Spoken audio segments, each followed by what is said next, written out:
Community मुसलमानों के लिए। ना मेरा कोई जाति कोई मांग है, ना मैं कोई मेरी जात के लिए ठहरा हुआ हूँ। मेरी कौम बहुत गरीब है, बहुत कमज़ोर है। हर वक्त इसका इस्तेहसाल किया गया, वोटों का इस्तेहसाल किया गया और हमारी कौम को कुछ नहीं मिला। तेलंगाना मूवमेंट जब चला तो कई लोग तेलंगाना के खिलाफ थे। मैं आगे बढ़ा और केसीआर के साथ तकरीबन 12 साल इस मूवमेंट के अंदर था। सारा तेलंगाना फिरा और बेलौस काम किया। वजह यह थी कि ये जो दक्कन है, तेलंगाना है, इस तेलंगाना के डेवलपमेंट में हमारी कौम का बहुत बड़ा हाथ है। इनके नक्शे क़दम अभी सारे तेलंगाना के अंदर, जैसे निज़ामाबाद है, आदिलाबाद है, ज़हीराबाद है, करीमनगर है, मौजूद हैं। मैं मुसलमानों को कन्विंस किया इस बात के कि यहाँ तक कि यह अपना वतन है, इसकी आज़ादी एक एज अ स्टेट ज़रूरी है और ये भी लाजिम है कि हम जो मुसलमान गाँव में रहते हैं उनकी तादाद बहुत कम है और मूवमेंट के अंदर तकरीबन तेलंगाना का हर फर्द शामिल था। और मैंने यह बात कहा कि ये क़ुव्वतें जो तेलंगाना मूवमेंट के ख़िलाफ़ है, इनका साथ मुसलमान नहीं देना चाहिए। ये हमारा वतन है और इस वतन की खातिर हमने केसीआर का साथ दिया, खुलकर साथ दिया। और सिर्फ़ मैं था जो मुसलमानों को फिर कर कन्विंस किया। सारा तेलंगाना फिरा और मुसलमान वोट डाले। हम लोगों को मुसलमानों को इन जनरल केसीआर से बड़ी उम्मीदें वापसता हो गई। यह हमारी तहजीब की बात करते थे, हमारी ज़बान बोलते थे और खुल्लम खुल्ला कई वादे किया इन्होंने। सबसे फॉरमोस्ट वायदा जो किया गया वो 12% का।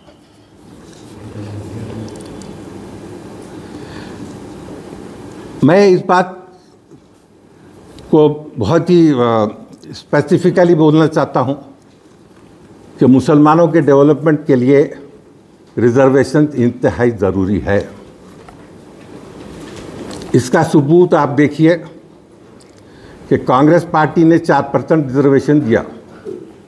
तकरीबन 16-17 साल हुए रिजर्वेशन, और इस रिजर्वेशन की वजह से मुस्लिम कम्युनिटी को बहुत फ़ायदा पहुंचा, ख़ासकर गवर्नमेंट जॉब में, मेडिकल सीट्स में। इसके अलावा कई वायदे किए गए जो छोटे मोटे थे। मसलन KBR पार्क का नाम बदलकर आसिफ जाई बाग रख देंगे। मसलन इस्लामिक सेंटर बना देंगे। मसलन इस किस्म की और बहुत सारी बातें। अजमेर के अंदर रुबात बना देंगे, जहांगीर पीर की दरगाह को डेवलप कर देंगे।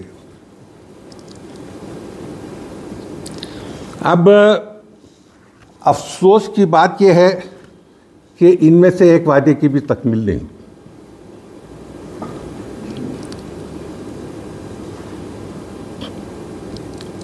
और मुसलमान बहुत मायूस हुए। उसके बरखिलाफ जो चीज़ हुई, हमारे तकरीबन 40 कॉलेजेस बंद कर दिए गए। खुद जिस कॉलेज में आप बैठे हैं इसको भी ताला लगा दिया गया और मैं मजबूर हुआ कि अदालत से जो रुजू हूँ और उसके फैसले के बाद इन इदारों को चालू किया। जहाँ तक इंजीनियरिंग कॉलेज का ताल्लुक़ था, सुप्रीम कोर्ट के ऑर्डर से मैं इन कॉलेजेस को बाकी रखे। न सिर्फ मेरे बल्कि कई शादान ग्रुप और सब कई कॉलेजेस। अब यहाँ सवाल यह पैदा होता है कि ये इलेक्शन है, यकीनन एज अ कम्युनिटी और एज अ कम्युनिटी लीडर मुझ पर लाजिम है कि मैं मेरी कम्युनिटी के लिए खड़ा रहूं। और आप खुद देख लीजिए, इस वक्त जब शदीद कशमकश हो रही है पॉलिटिकल, मुसलमानों की बात सिवाय मेरे कोई नहीं कर रहा है। आप देख लीजिएगा ये बात। मैंने रेवंत रेड्डी से कहा जब वो मेरे घर आए, मैं बोला ये खाली बकवास से फ़ायदा नहीं है, वादा की गारंटी होना। और मेरी मांग बहुत मामूली है, ये कोई पर्सनल बात नहीं है। जो वेलफेयर स्कीम कांग्रेस दी है, ऐलान की है, उसका 10% हिस्सा हमको दे दो, आप 90% ले लो। हम गरीब हैं, मेरी कम्युनिटी दलितों से भी गरीब है, इसमें कोई शक नहीं है। हम बहुत बैकवर्ड है, हमारी कोई सियासी पनाहगाह नहीं है नेशनल लेवल पे। और फिर जो हमारी राइट्स हैं कॉन्स्टिट्यूशन ऑफ इंडिया के तहत, आर्टिकल 30A के तहत, उनको एनफोर्स। और इस मुकदमे के अंदर कोई ना मेरी मदद की, ना मैंने एक पैसा किसी से फाइनेंस किया। ये खुद मेरा पर्सनल एफर्ट था। और मेरी कौम के लिए क्या, मैं मेरी आखिरत के लिए क्या, मैं खुश हूँ उस बात से। अब ये ज़मीन जो है, इसमें से तकरीबन 30 एकड़ ज़मीन आंध्रा कॉलोनी के लिए, कुछ ज़मीन एक्वायर की गई वाटर पाइपलाइन के लिए, तकरीबन 700 गज। इसके अलावा कुछ रोड वाइडिंग में गई। अब इसके अलावा जो ज़मीन इस वक्त है वो 32 एकड़ 16 गुंठे, ये इसका नक्शा है। और ये नक्शा लैंड ग्रैब कोर्ट के ऑर्डर से बनाया गया, जो इस जजमेंट में पूरी तरीके से मौजूद है। अब ये ज़मीन शर का बाइस है, ये ज़मीन फितने का बाइस है। हर थोड़े दिन कोई मसला उठता है और मुझ पर इल्ज़ाम लगाया जाता है। अब कल इन्होंने इल्ज़ाम लगाया मुझ पर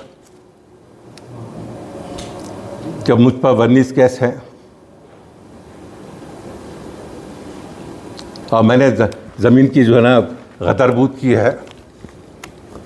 लोगों, मेरे भाइयों, या बहुत सारे गैर मुस्लिम भी हैं, मुसलमान भी हैं, जहाँ तक मेरा ईमान है, यह कुरान है,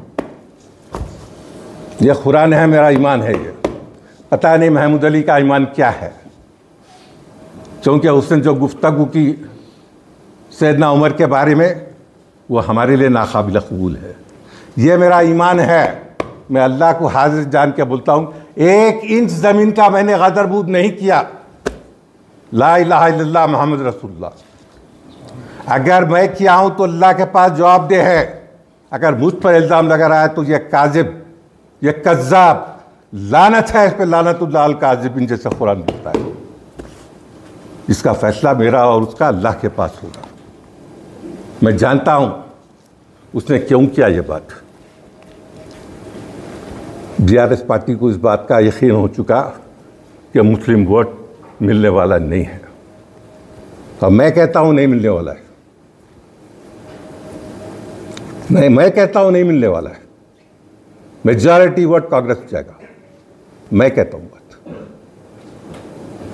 जाना ही चाहिए। कांग्रेस ने हमको 12% दिया रिजर्वेशन, आप 4% दिया रिजर्वेशन, आपने 12 का वायदा किया, 1 भी नहीं दिया। किसको देना चाहिए मुसलमान वोट? आप हजरात बोलो कुछ, ये नेचुरल है। अब रेवंत रेड्डी ने मुझे घर पर आया, मिला, उसने वादा किया कि मैं जो भी वेलफेयर स्कीम है उसमें से मैं 10% बराबर मुसलमानों को ट्रांसपेरेंट तरीके से दे दूंगा। मेरे लिए काफ़ी है। मेरी कौम के लिए काफ़ी है, उसकी गुर्बत के लिए काफ़ी है। सिर्फ और सिर्फ इसलिए कि मैं उठ खड़ा रहा मेरी कौम की खातिर, तो मुझे ज़ात पर हमला, एल फैल, ये इसका महमूद अली का खून है जो पुकार रहा है। मेरा ज़र्फ अलग है, मेरा खून अलग है। मुझे फ़ख्र है इस बात पर। मैं मुसलमान हूँ, सहाबा को मेरे ईमान का जुज़ जानता हूँ। मैं ये गुफ्तगू नहीं कर सकता, खुदा की ख़त्म नहीं कर सकता कि उमर के बाद, सैयदना उमर के बाद अगर कोई पैदा हुआ तो चौबन में KCR पैदा हुआ। ये बात मैं नहीं बोल सकता, खत्ता ही नहीं बोल सकता। अब झुटलाता है शख्स, आ जाओ फॉरेंसिक लेबोरेटरी में, सारा खर्चा मैं बर्दाश्त करने तैयार हूं। दोस्तों, मैं इस झगड़े को पर्सनल बनाना नहीं चाहता, फायदा नहीं है। अगर मैं बहुत कुछ बोल सकता हूं, मैं नहीं बोलना चाहता। मेरा ज़र्फ और है, मैं कमज़र्फी की तरफ जाना नहीं चाहता। मेरा एजेंडा सिर्फ और सिर्फ मेरी कौम है, उसका डेवलपमेंट है। इसके अलावा अल्लाह की कसम कुछ नहीं। मैं देखता हूं सुबह और शाम, 40 साल से बैठा हूं इस इदारे में। आओ देखो आप लोग, मुमताज़ कॉलेज आ जाओ, ये ज़मीन की हिफाजत देख लो। आइजा आ जाओ, आ जाओ, देख लो। दोस्तों, बात ईमानदारी की होना चाहिए। ये महमूद अली, इनकी BRS में क्या हैसियत थी मैं जानता हूँ। अब मुश्किल क्या हो गई कि इनकी इफादियत का, इनकी इफेक्टिवनेस का अंदाज़ा KCR KTR को हो गया है कि ये मुस्लिम वोट ला नहीं सकते, लिहाजा महबूब आलम को गाली दे दो। सुना गया है कि डायरेक्शन दिया गया है कि इसके ऊपर अटैक करो। मेरी कौम के लिए मर मिटने तैयार हूँ। मेरा ईमान अल्लाह पर है, मैं निडर हूँ। एमरजेंसी के अंदर 3 महीने अंडरग्राउंड था। एमरजेंसी के बाद जब मिसिस गांधी जेल को गई और छुट्टी बाहर, तो मैं जाकर मिलकर उसको हैदराबाद लाया और दारुस्सलाम में जलसा हुआ। कई केसेस, रमीज़ाबी केस हो, सिकंदराबाद कॉन्स्पिरेसी केस हो, कई केस हो, कई केसेस मैंने खुद हैंडल किया और लड़ा है मेरी कौम की खातिर। ये कोई नई चीज़ नहीं है। अब यहाँ पर चंद चीज़ें हैं जो ये जनाब झुटलाते हैं। अब गौर से देखिएगा, ज़ात के तक मुझे पूछो, कौन दूसरा क्या कर रहा है उसका मैं जिम्मेदार नहीं। सब पिछले 9 साल से आप तो कार में बैठ के फिर रहे थे जी। पिछले 9 साल से आप कार में बैठ के KCR साहब के साथ फिर रहे थे। उन्होंने आपके इतने मस्जिद शहीद नहीं हुए जितने ये 9 साल के अंदर हुए। मस्जिद हाशमी सेक्रेटेरिएट वास्तु की वजह से तोड़ दी गई। मस्जिद दफ्तियार सेक्रेटेरिएट तोड़ दी गई। मस्जिद कुतुब शाही और ख़बरस्तान हयात नगर ख़त्म हो गया। मस्जिद 3 खाना शामिर पेट, मस्जिद कुतुब शाही और गिरवियात जिलालगुड़ा, मस्जिद 1 खाना अंबरपेट, मस्जिद ख्वाजा महमूद शमसाबाद, मस्जिद नूरी शमसाबाद। और ये सारे मस्जिदों की शहादत के वक्त ये शख्स होम मिनिस्टर था। क्या इस शख्स ने कभी एतजा किया वह हैसियत मुसलमान होने के? क्या कभी कहा कि क्यों तोड़ रहे हैं मस्जिद? जब तुम्हारी खुतबत थी चीफ मिनिस्टर से, था कि तुम उठ के खड़े होते और बोलते। अब जो पैटर्न सामने आया है, आप गौर से देखिएगा। उस्मानिया हॉस्पिटल है, तोड़ दो। एरम मंजिल है, तोड़ दो। तिब्बी कॉलेज है, तोड़ दो। मैटरनिटी का हॉस्पिटल है औरतों का, तोड़ दो। गंडीपेट 111 बर्खास्त कर दो ताकि गंडीपेट सूख जाए, हिमायत सागर ख़त्म हो जाए। ये क्या बात है? अरे खुदाई कसम, ये हमारा वतन है, इससे हमको मोहब्बत है, ये हमारी असलाफ की निशानियां हैं। हम तो चाहते कि हर आदमी जो हैदराबाद का है, वो चाहे हिंदू रहे या मुसलमान रहे, उठ खड़े रहे इस बात के। उस्मानिया हॉस्पिटल टूटेगा, हाई कोर्ट में एफिडेविट भी डाल दिया गया है कि नाकाबिले रिपेयर है, तरमीम वापस बनेगा। उस्मानिया यूनिवर्सिटी से उर्दू डिपार्टमेंट ख़त्म हो गया, सड़कों पे से उर्दू के बोर्ड ख़त्म हो गए। हाँ, और ये मसाइल अगर मैं उठाऊं बहैसियत एक सिटीजन होने के नाते, बहैसियत एक फ़र्द उस कौम का जो गरीब है और मायूस है, वो कौम जो बिल्कुल बिल्कुल मुफलिस है, अगर मैं मसला उठाऊं तो मैं ये फेस करता हूं। मेरा ईमान है, ये मेरा ईमान है, कुरान अल्लाह की ख़त्म खा रहा हूँ। मैं एक पैसे का किसी का लिहाज नहीं दिया, नहीं ना एक इंच ज़मीन में कभी ज़िंदगी के अंदर किसी की भी आज तक मैंने कब्जा नहीं किया। हाँ, इनकी हिफाजत किया है, मेरी आखिरत का सौदा है, किया है, पक्का किया है। ये महमूद अली से पूछो कि इसका कंट्रीब्यूशन क्या है मुसलमान कौम को, पूछो। और मेरी जात पे हमला करता है और बोलता है कि मैं जो है ना मेरे ख़ानदान की जायदाद खाया। उसके लिए भी आप लोग गवाह, ये ख़त्म करता हूँ अल्लाह ताला की, मैंने मेरे ख़ानदान की एक इंच ज़मीन नहीं बेची, ना किसी भाई की जायदाद खाया है।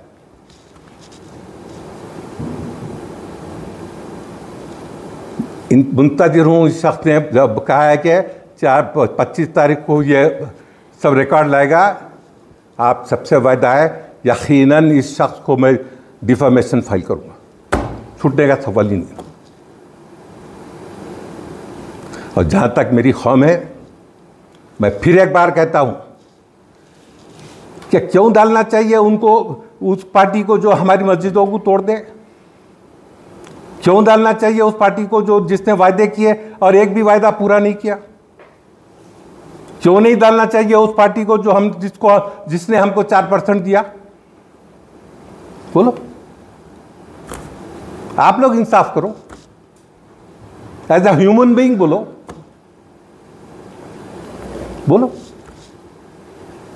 कब तक मुसलमान धोखा खाए और क्यों धोखा खाए? कहीं ना कहीं तो एंड होना चाहिए इसका। कोई एक शख्स उठकर पूछ रहा है कि मुसलमानों का हक क्या है इन वेलफेयर स्कीम से, मैं खामोश बैठ जाता हूं, बता दो। और मैं खड़े रह के पूछ रहा हूं तो इतना गुस्सा मुझ पर। यकीनन मुसलमान इस वक्त मुत्तहिद हो रहा है।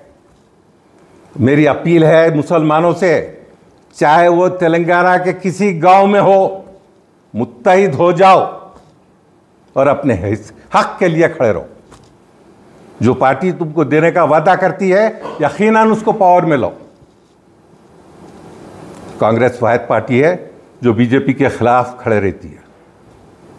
क्यों नहीं साथ देना चाहिए अखिलियत उसका? क्यों नहीं देना चाहिए साथ? पैटर्न देखो, सारी क्रोनोलॉजी देखो। एनआरसी का मसला आया पार्लियामेंट में, केसीआर साहब वॉकआउट कर गए। क्यों साहब, आप हमारी सपोर्ट में वोट क्यों नहीं डाला आपने? ट्रिपल तलाक का मसला आया, आपने फिर वही काम किया। क्यों नहीं साहब हमारी सपोर्ट में आया आपने? हम तो बच्चा हम आपको वोट डाला था। तेलंगाना फॉर्म नहीं होता अगर मुसलमान साथ नहीं देते। हमने खुलकर साथ दिया, आपने वादा किया, हमने आपको गले से लगाया। आज किस बात की रंजिश है आपको? किस बात की? अगर आप वादे पूरे करते, इनमें से 50% भी करते, यकीन मानो मुसलमान आज इनके साथ खड़े रहता।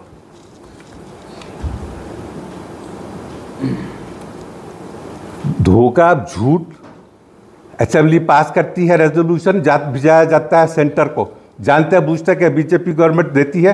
वो तो 4% भी बर्खास्त करने का ऐलान कर दिया है। क्या ये गुनाह है? मेरी कौम के लिए खड़े रहना गुनाह है? क्या मेरी जात के लिए मांग रहा हूं 4%? अल्लाह ताला मेरी रोटी, अगेन झूठ बात है। मैंने कोई चीज नहीं मांगी कांग्रेस से। मोहम्मद अली साहब का कहना है इस वक्त उस वक्त एक इकबाल नामी शख्स ने चार्ज लिया था जिसका ताल्लुक पुलिस से था। इसने मेरे खिलाफ नहीं, कईयों के खिलाफ किया। अकबर निजामुद्दीन के खिलाफ किया, कईयों के खिलाफ किया। मतलब अदालत में है। कांग्रेस अपने मैनिफेस्टो में 12% होना चाहिए असेंबली के अंदर। अगर 7 सीट को भी गारत कर देंगे तो पहले से क्या रिप्रेजेंटेशन है मुसलमानों का? बोलो। मजलिस खुद बोल रही कि कांग्रेस के अंदर किसी को भी सपोर्ट नहीं कर रहा हूँ। नहीं, आप अभी बोले ना साहब, यकीनन मैं उनको करता हूँ। बोला ना, मैं आप बोला ना, जहाँ तक 7 सीटें मैं बाउंड टू सपोर्ट। आपको यकीन है आप कांग्रेस नहीं आपसे जो और किसी के बद पीछे नहीं पूछा। रेवंत रेड्डी को बिठा के पूछा, उसने बोला था मैं को तैयार हुए। बियॉन्ड दैट कुछ नहीं यार। तुम, मैं तो नहीं देखा वो। और अगर टोपी मैं निकाल के रखा तो कि मैं मुसलमान नहीं रहता हूँ। किसी के खिलाफ नहीं करेंगे। मैं 5 मिनट पहले बोला ना। बिल्कुल, फिर भी आप कांग्रेस का ये, सपोर्ट करो। अरे मैं आपको बोला ना 5 मिनट पहले कि वो उस वक्त प्राइम मिनिस्टर नरसिम्हा राव था। आज नरसिम्हा राव के मुजस्समे को किसने बिठा दिया लाके? यहाँ कांग्रेस ने बिठाया। हुकूमत राजशेखर रेड्डी के रुख आदम, यही महमूद अली साहब का वायदा था कि बनवा दूंगा। राजशेखर रेड्डी का भी वाला नहीं हूँ। पहली चीज, मैं सिर्फ और सिर्फ ये इलेक्शन आया है, इसके अंदर मुसलमानों को क्या बेनिफिट मिलता है खलास ऑन पेपर नहीं बोला। वो लोग देते बोले यहाँ 12 वादा था मगर कांग्रेस के पास दे दिया उसने। पार्टी नहीं करी। और फिर जो हमारी राइट्स है कॉन्स्टिट्यूशन ऑफ इंडिया के आर्टिकल 30A के तहत, उनको एनफोर्स करो। ये लाजिम है कि हमारे बच्चे तालीम हासिल करें। अब ये बात चलते चलते आगे बढ़ी और आप लोग देख रहे हैं कि तेलंगाना का मुसलमान मुत्तहिद होना शुरू हो गया।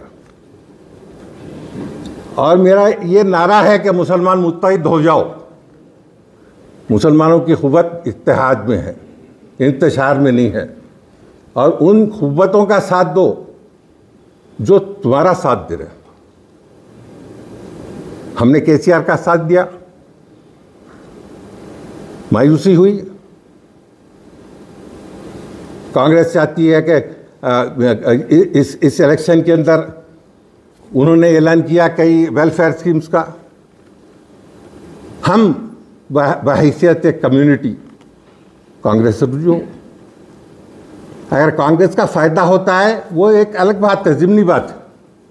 फ़ायदा तो पहले हमारी कम्युनिटी का होना चाहिए bye way of welfare schemes. हमको 10% देना ही चाहिए। हम गरीब हैं, बहुत गरीब हैं। हमारी मांग क्या है? अगर आप 1000 घर दे रहे हैं, 100 घर हमारे गरीबों को दो। अगर ओल्ड एज पेंशन दे रहे हैं 1000 आदमियों को, 100 मुसलमानों को दो।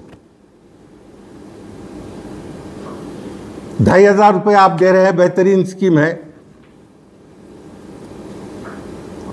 हमारी औरतों को भी 2500 दो। 100 में से 10 को दो, 1000 में से 100 को दो। इसके अलावा कोई जाती एजेंडा नहीं है। अब हकीकत इस बात की है कि बहुत हद तक मुसलमान मुत्तहिद हो गया है। और ऐसा लगता है कि मुसलमान वोटिंग पैटर्न भी लार्जली जो है ना उस तरफ जाएगा जहां पर इनको वेलफेयर स्कीम्स की गारंटी होगी। अब जो पैटर्न आया है बाहर, कांग्रेस, बीआरएस, बीजेपी, फिर हैदराबाद में मजलिस।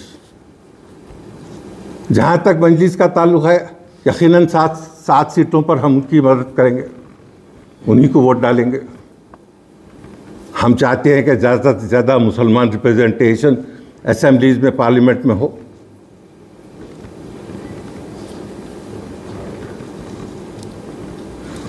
अब ये होते होते गुज़िश्ता कल एक वाक़या पेश आया। जनाब महमूद अली साहब, होम मिनिस्टर तेलंगाना, इनसे और इनकी फैमिली से मेरे तकरीबन 50 साल के ताल्लुकात, जो मुझे बहुत अच्छा जानते हैं। मैं इनको बहुत अच्छा जानता हूँ।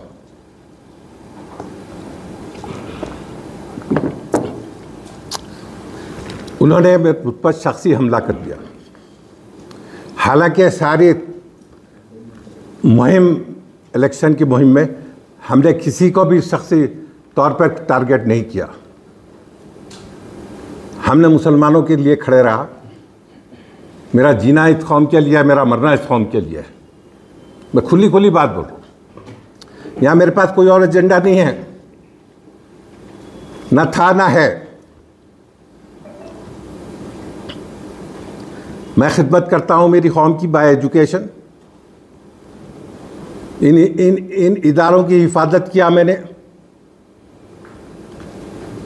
मुमताज़ कॉलेज, मदरसे आइज़ा, अनवार।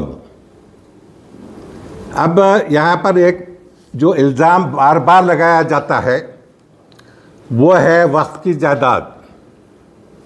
अब मेरे दोस्तों, आप लोग ज़रा गौर से सुने इस बात। जहाँ तक औक़ाफ़ का ताल्लुक़ है, वक्फ अल्लाह ताला की जायदाद, मुसलमान सिर्फ बेनिफिशरी है उसका। ये जायदाद अल्लाह ताला की है। इस जायदाद के साथ बेईमानी वही शख्स कर सकता है जिसका अल्लाह ताला से ईमान नहीं है, जो डरता है। थोड़ी सी हिस्ट्री आप लोगों को दे दूं। ये मुमताज़ कॉलेज मुसलमानों का एक ऐसा इदारा है जो एसेट के हिसाब से सबसे ज़्यादा बड़ा है। इसका बैकग्राउंड ये है कि तकरीबन 100-150 साल पहले मुमताज़ रहमतुल्लाह ने इसको कायम किया। आला हज़रत से 20 एकड़ ज़मीन मंजूर कराई और उस 20 एकड़ ज़मीन मदरसे आसिफिया को दी गई और वो इदारा चालू हुआ। ये पायनियर था मुमताज़ रहमतुल्लाह मुस्लिम एजुकेशन के। इसके बाद 1956-57 में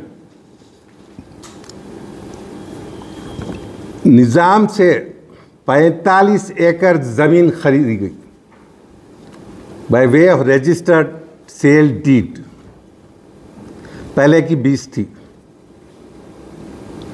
ये जुमला होगी 65 एकड़। 57-58 के अंदर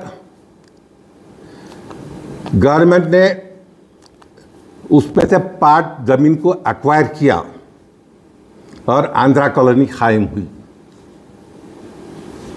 इसका कंपनसेशन कॉलेज को मिला।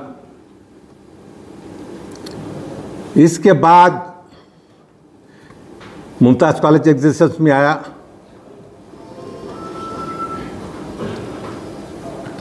एटी 90 के अंदर एक वाक़या पेश आया। 2 बार आपके पास आया। कवायद पॉलिटिकल थिंकर्स का ये मानना है कि आपको राज्यसभा सीट नहीं देने पर आप ये सब कर ये देखो, ये अगेन कुरान मजीद है। आपका ईमान मेरा ईमान। जी ना मैंने पूछा ना मेरे को किसी ख़त्म के उससे वापस। ये आप 12 ये डिफॉर्मेशन के अलावा आपके साथ जो केसीआर ने जो वादे किए थे मुसलमानों के साथ, डिफॉर्मेशन और जो है डिस्ट्रिक्ट जाने के अलावा आपका नेक्स्ट स्टेप क्या रहेगा? मेरा कुछ देखिए, क्या आप एक पॉलिटिकल जो है फ्रंट लेके आएंगे? मैं फिजिकल फ्रंट मैं इस काबिल नहीं हूँ। ना मेरी उम्र का तकाजा है, ना मेरी सेहत इजाज़त देती है। मैं सिर्फ और सिर्फ